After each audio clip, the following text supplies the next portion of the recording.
आरोप प्रत्यारोप झाले, न्यायालयाच्या निर्णयावर ताशेरे ओढले गेले, तुमच्याबद्दल सर्वोच्च न्यायालयात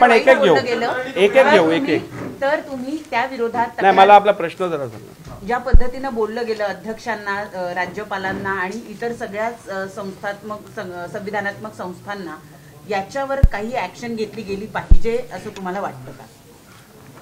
बघा, खरं तर जी लोक संविधानाचे आज धडे वाचत होते आणि जी लोक संविधानाची हत्या होत आहे, लोकशाहीची हत्या होत आहे असे विधानं करत होते, त्या लोकांना जर संविधानातल्या पदांविषयी किंवा संविधानाने निर्मित केलेल्या संविधानातील जे इन्स्टिट्यूशन्स आहेत त्यांच्या विषयात जर मान नसेल किंवा त्यांच्याविषयी आदर नसेल आणि त्यांच्यावर विश्वास नसेल तर त्यांना संविधानाबद्दल बोलायचा अधिकारच नाही आहे.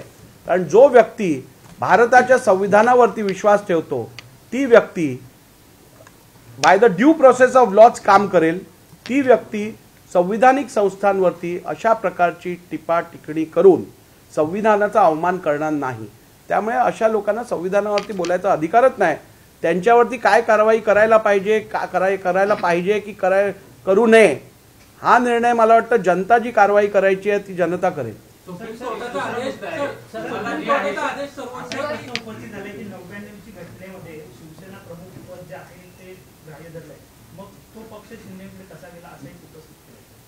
नाही, 99च्या घटनेमध्ये स्पष्टपणे असं लिहिलेलं आहे की शिवसेना पक्षप्रमुख हे पद सर्वोच्च पद असेल, परंतु सर्वोच्च निर्णय घेण्याची अधिकार हे राष्ट्रीय कार्यकारिणीला आहे. आणि म्हणून मी माझ्या निर्णयात पण ते उल्लेख केलेला आहे की केवळ पक्षाध्यक्षांची मर्जी म्हणजे संपूर्ण पक्षाची मर्जी हे आपल्याला ग्राह्य धरताच येणार नाही. त्याची दोन कारणं मी दिली आहेत की एक तर संविधानामध्ये तशी तरतूद नाही आहे. शिवसेनेच्या 99च्या संविधानामध्ये ही स्पष्ट तरतूद आहे की जरी पक्षाचे प्रमुख म्हणजे प्रेसिडेंट किंवा शिवसेना प्रमुख हे सर्वोच्च पद जरी असलं तरी सर्वोच्च निर्णय घेण्याचे अधिकार हे राष्ट्रीय कार्यकारिणीला आहे. त्यामुळे जर पक्षाच्या अध्यक्षांनी एखादा निर्णय घेतला तरीही त्याला राष्ट्रीय कार्यकारिणीचा पाठिंबा असणं आवश्यक आहे. आणि हे केवळ इन्फरन्सवरनं काढता येणार नाही. त्या संदर्भात तशी स्पष्ट रिटन ऑब्झर्वेशन राष्ट्रीय कार्यकारिणीचं असणं आवश्यक आहे, नंबर 1. आणि नंबर 2, आपण जर विचार केला तर मी डिसेंटबद्दल पण माझी भूमिका स्पष्ट केलेली आहे. केवळ राजकीय पक्षात मतभेद असणं म्हणजे राजकीय पक्षातल्या व्यक्तींनी आपल्या स्वइच्छेने राजकीय पक्षाचा त्याग केलाय असं समजणं अत्यंत चुकीचं आहे. कारण डिसेंट हे डेमोक्रेसीमधलं कार्डिनल प्रिन्सिपल आहे. डिसेंट म्हणजे मतभेद असणं हे प्रत्येक लोकशाहीत अभिप्रेत असणारी ही भूमिका आहे. आणि जर का आपण असं ग्राह्य धरलं की अध्यक्षांची भूमिका म्हणजेच संपूर्ण पक्षाची भूमिका, उद्या जर अध्यक्षांनीच पक्ष सोडून दुसऱ्या पक्षात जायचा निर्णय घेतला तर ती भूमिका पक्षाची भूमिका समजून सगळ्यांना त्यांच्या पाठी फरफटत जायला लागणार, एक.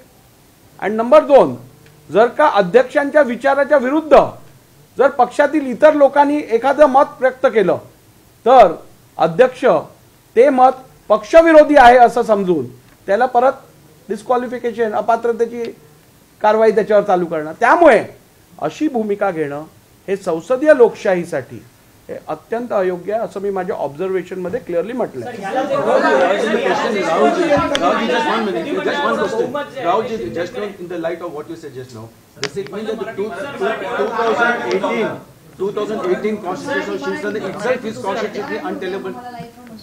दोन 2018चं संविधान हे रेकॉर्डवरतीच नाही आहे आणि त्यामुळे त्याच्यावरती मला काही ऑर्डर पास करणं गरजेचंच नाही आहे, नंबर 1.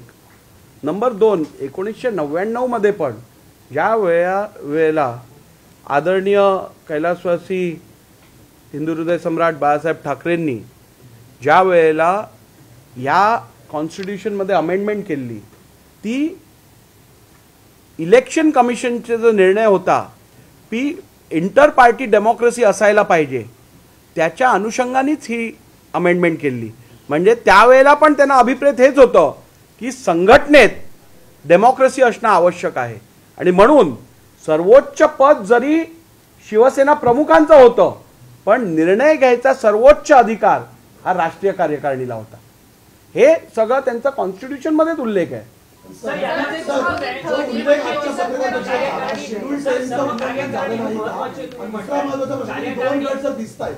दोन गट दिसत असताना पण तुम्ही शेड्यूल टेनचा उल्लेख का केला नाही आणि त्यानुसार कारवाई का केली नाही? कारण पक्षामध्ये फूट तर दिसत नाही काय परत सांगा. पक्षामध्ये फूट दिसत आहे, दोन गट पडलेले आहेत, मग पक्षांतर बंदी कायद्याचा उल्लेख करून शेड्यूल 10 नुसार कारवाई का करण्यात आली नाही असा सवालही उद्धव ठाकरेंनी उपस्थित केला. शेड्यूल 10 प्रमाणेच कारवाई केली गेली आहे.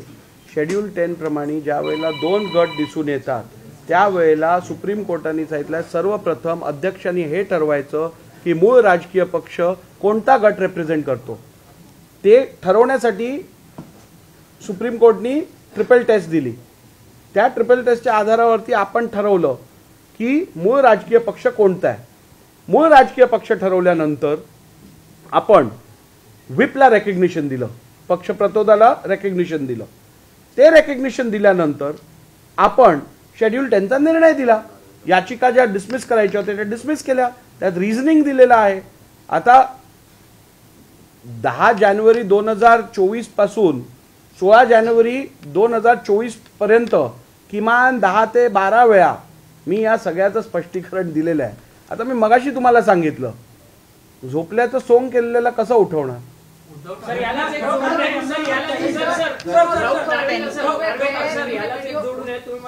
कार्यकारिणी महत्वाची आहे पण शिंदेची निवड मुख्य नेता म्हणून कार्यकारिणीने केल्याचा पुरावा तुमच्याकडे आहे का? शिंदेंनी केलेली निवड जी आहे, शिंदेंची केलेली निवड जी आहे त्या संदर्भात आम्ही ट्रिपल टेस्ट अप्लाय केली. या ट्रिपल टेस्टमध्ये पहिली बघायला सांगितलेलं कॉन्स्टिट्यूशनमध्ये काय, कॉन्स्टिट्यूशन सायलेंट होतं. आम्हाला बघायला सांगितलं ऑर्गनायझेशनल स्ट्रक्चर, राष्ट्रीय कार्यकारिणी संदर्भात कोणाकडे मेजॉरिटी आहे, त्यातले किती सदस्य कोणाकडे आहे हे बघा. ते बघत असताना ते स्ट्रक्चर कॉन्स्टिट्यूशन प्रमाणे झालेलं आहे का हे बघायला सांगितलेलं. ते स्ट्रक्चर कॉन्स्टिट्यूशन प्रमाणे नव्हतं म्हणून ते ग्राह्य धरता येत नव्हतं. आणि मग आम्हाला तिसरा क्रायटेरिया दिलेला तो होता लेजिस्लेटिव्ह मेजॉरिटीचा. तो क्रायटेरिया पण अप्लाय केला गेला आणि तिन्ही क्रायटेरियाला समअप करून मग हा निर्णय घेतला गेला की पॉलिटिकल पार्टी कोणाची. उद्धव ठाकरेंनी तुम्हाला आव्हान दिलेलं आहे की सुरक्षा न घेता या जनतेमध्ये या आणि मग सांगा की शिवसेना ही शिंदेची आहे. हे उद्धव ठाकरेंचं भारताच्या संविधानाचं इंटरप्रिटेशन असेल. म्हणजेच अनकॉन्स्टिट्युशनल भाष्य करणं, अनपार्लिमेंटरी बोलणं आणि धमक्या देणं हे संविधानातल्या त्यांच्या दृष्टीने तरतुदी असतील.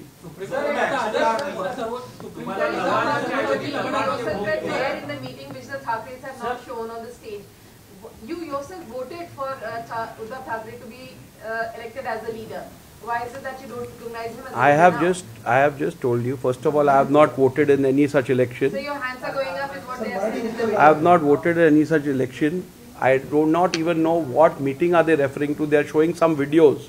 We don't know whether they are doctored, they are actually there, what is the position. And irrespective of that, Election Commission, the Supreme Court has directed me to take the Constitution as on the record of the Election Commission. They have not said that Rahul Narvekar in 2013, whatever he has witnessed should be taken as the record. So they have not given the stamp of approval to Rahul Narvekar to decide as on 2013 what transpired in which meeting.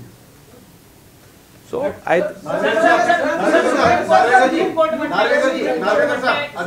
एक घेऊ. हिंदी में बताइए संक्षेप में आपके ऊपर जो आरोप लगाया जिन्होंने डॉक्यूमेंट दिखाए आपका क्या कहना है उसको लेकर. 2000 खासकर 2013 और 2018 में उन्होंने कहा कि उन्होंने सबमिट किया था, लेकिन उसमें आपने कहा कि क्या सबमिट किया था, क्या लिखा था, वो डिफरेंट बात थी, अलग बात थी. और जो नहीं, मैंने ये बताया है कि सुप्रीम कोर्ट के आदेश के अनुसार जब दो गुट ने दिए हुए संविधान में फर्क होता है, अलग अलग रहते हैं, तब महाराष्ट्र विधानसभा के अध्यक्ष ने इलेक्शन कमीशन के पास डिस्प्यूट अराइज होने से पहले जो कॉन्स्टिट्यूशन अवेलेबल है उस पे निर्भर रहना है।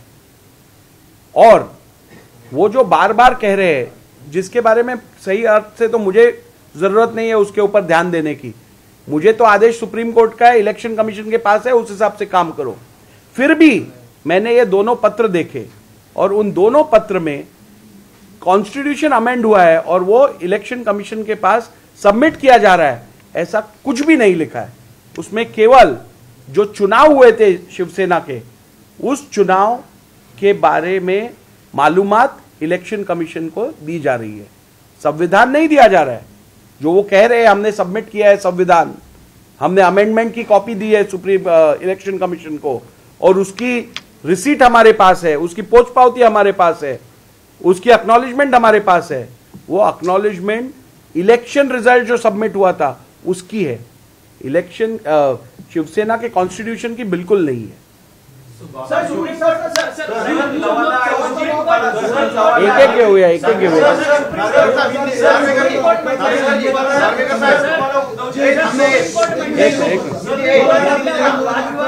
स्पष्टीकरण आता दिलं आणि जे पुरावे उद्धव ठाकरे यांनी सादर केले, तुमचं म्हणणं असं आहे का की एकंदरीत हे पुरावे होते, जे ठराव मंजूर झालेले होते, या ठरावांच्या घटना दुरुस्तीच्या होत्या, त्या निवडणुकाकडे नोंद झाली नाही आणि त्याची खातर जमा कुठेतरी शिवसेनेने केली नाही, म्हणून हा पक्ष सोडावा लागला। नोंद झाली आहे की नाही झाली आहे इलेक्शन कमिशन ठरवतं, त्यांच्याकडे त्यांनी सांगितलं की नोंद झालेली नाही आहे त्यांच्याकडे। आता उद्धव ठाकरेंनी आणि अनिल परबांनी ज्या पत्रांचा रेफरन्स दिला हे दाखवण्याकरता की या पत्रांवरती अक्नॉलेजमेंट आहे इलेक्शन कमिशनची, आम्ही या पत्रांद्वारे कॉन्स्टिट्यूशनची प्रत इलेक्शन कमिशनला पोहोचवली, हे अयोग्य दिसून येतं।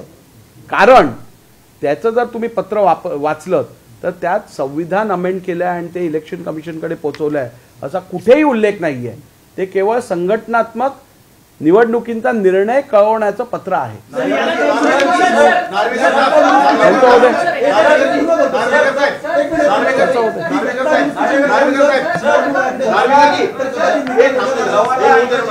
जी घटना दुरुस्तीचे ठराव त्यांनी मंजूर केले होते, ती जर नोंद निवडणुकीला असते तर निकाल वेगळा लागला असता का? जर त्या पक्षाने आपलं काम योग्यरित्या केलं असतं तर निश्चितपणे फॅक्ट्स मध्ये बदल असता। तो प्रश्न आल्यावर तुमचा सुनावणी घटना दुरुस्ती दिली होती, केली होती किंवा नव्हती असा काही मुद्दा आला होता? सुनावणीत केवळ एकनाथ शिंदे गट यांनी 1999 त्या संविधानावरती रिलायन्स ठेवलेला आणि उद्धव ठाकरे गट यांनी 2018च्या कॉन्स्टिट्यूशन वरती रिलायन्स ठेवलेला। त्यांनी कुठेही 2013च्या कॉन्स्टिट्यूशन मध्ये आपल्या पिटिशन मध्ये किंवा रिप्लाय मध्ये म्हटलं नाहीये। 2013चं जे पत्र मी तुम्हाला वाचून दाखवलं ते पहिल्यांदा त्यांनी त्यांच्या ॲफिडेव्हिट इन एव्हिडन्स मध्ये सादर केलं आणि ते पण जे सादर केलं ते मी तुम्हाला वाचून दाखवलंय, त्याच्यात संविधानाविषयी काही एक उल्लेख नाहीये। त्यांचा बरेच वेळा विचारलं सुप्रीम कोर्टामध्ये सुप्रीम कोर्ट म्हणतं की विधिमंडळ बहुमत हेच पक्ष नाहीये, मग तुम्ही विधिमंडळाच्या बहुमताच्या आधारे पक्ष दिलाय का? नाही, मी तिन्ही टेस्ट सुप्रीम कोर्टाने सांगितलं तुम्ही तिन्ही कन्सिडर करा, मी तिन्ही कन्सिडर केलं। कॉन्स्टिट्यूशन मधली परिस्थिती काय आहे ती मी माझ्या उत्तरात माझ्या निर्णयात दिली आहे। पक्ष संघटनेसंदर्भात और लीडरशिप स्ट्रक्चर जे आहे त्या संदर्भातलं माझं ऑब्झर्वेशन दिलंय आणि मग शेवटी मी लेजिस्लेटिव्ह मेजॉरिटीवरती आलोय, त्यामुळे मी तिन्ही कन्सिडर करून हा निर्णय दिलेला आहे।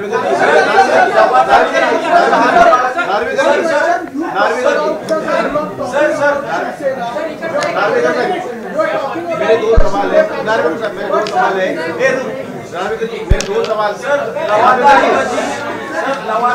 हा लबाडाचा निर्णय आहे असं म्हटलं जातं, हा संविधानिक पदाचा अपमान नव्हे का? नाही, मला वाटतं या संदर्भातलं उत्तर मी दिलेलं आहे की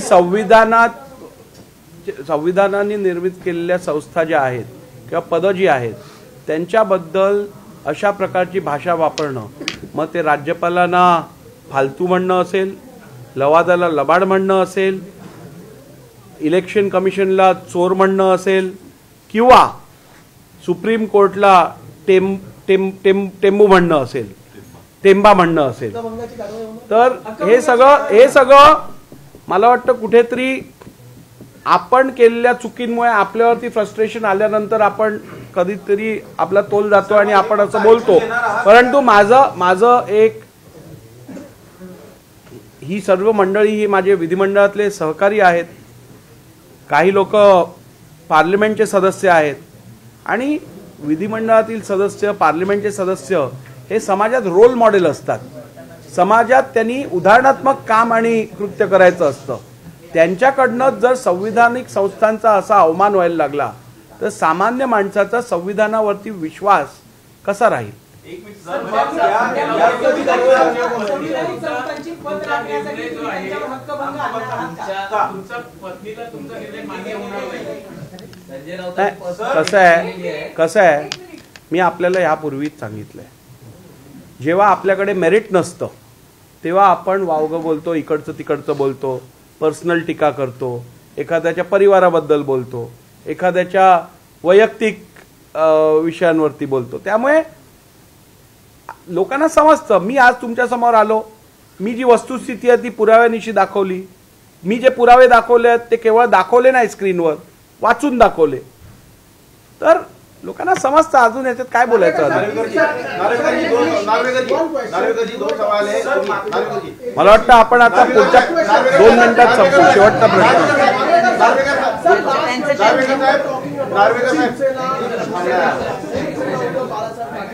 But very importantly, the decision you have made about who is the party leader and everything. But is that after the split in Shiv Sena unity has a constitutional validity as per these 10 I have taken the decision in accordance with the directions of the Honorable Supreme Court. I was asked to decide which is the political party out of the two groups retrospectively as on 21st June 2022 when the dispute arose. With regards to the current position of the party, that has been decided by the Election Commission of India.